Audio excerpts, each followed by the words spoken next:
क्या आपको भी ऐसा लगता है कि आपकी दुआएं कबूल नहीं हो रही? तो ये वीडियो आप ही के लिए है। अस्सलामुअलैकुम my YouTube family, God motive with Rifat के साथ हाजिर हूँ। आज मैं आपके साथ बहुत ही पावरफुल मोटिवेशनल स्टोरी शेयर करूँगी, लेकिन आप सबसे हम्बल रिक्वेस्ट है कि मेरी वीडियो पूरी देखिएगा।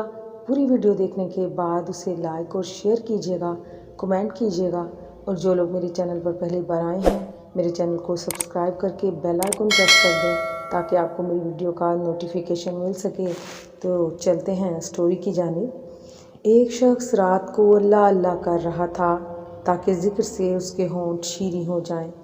शैतान ने उसे बहकाने की कोशिश की और कहा, चुप हो जा, ये जो अल्लाह अल्लाह की रट लगा रखी है, कभी उधर से जवाब भी पाया? जब कोई वहाँ सुनने वाला नहीं तो इस रोनी सूरत से तू कब तक अल्लाह अल्लाह करता रहेगा? वो शख्स बहुत परेशान हुआ, मायूस हुआ, सर झुकाया तो नींद आ गई। क्या देखता है कि हज़रत खिज़र अलैहिस्सलाम तशरीफ़ रखते हैं और पूछते हैं कि अरे तूने ज़िक्र क्यों छोड़ दिया? क्या तू इस ज़िक्र से पशेमान हो गया? उसने जवाब में अर्ज़ की कि मुझे हाँ का जवाब नहीं मिलता, इसलिए मैं फ़िक्रमंद हूँ कि कहीं बारगाह का दरवाज़ा मुझ पर बंद तो नहीं हो गया। खिज़र ने कहा, मुझसे खुदा ने इरशाद किया है कि तुझसे कह दूँ, ए फ़रेब खुर्दा, तू जो अल्लाह का ज़िक्र करता है वो हमारी सदाए लब्बैक ही तो है, और तेरे दिल में जो दुख दर्द पैदा होता है वो हमारा फ़रज़दादा ही तो है। क्या मैंने तुझे अपने काम पर नहीं लगाया हुआ? क्या मैंने ही तुझको अपने ज़िक्र में मशगूल नहीं किया?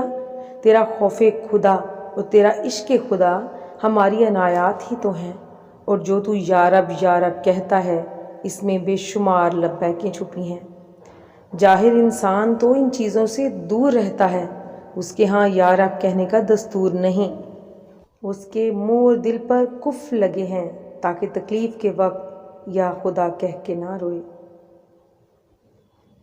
इसलिए अगर हम भी नेकियों में सबकत ले जा रहे हैं, किसी न किसी नेकी के काम में लगे हैं, अल्लाह को पुकारते हैं, अल्लाह की पुकार का टाइम निकालते हैं, उसकी इबादत करते हैं, तो यकीनन ये अल्लाह की रज़ामंदी ही है, और ये इसी का जवाब है कि अल्लाह ताला हमारी दुआएं सुनता है।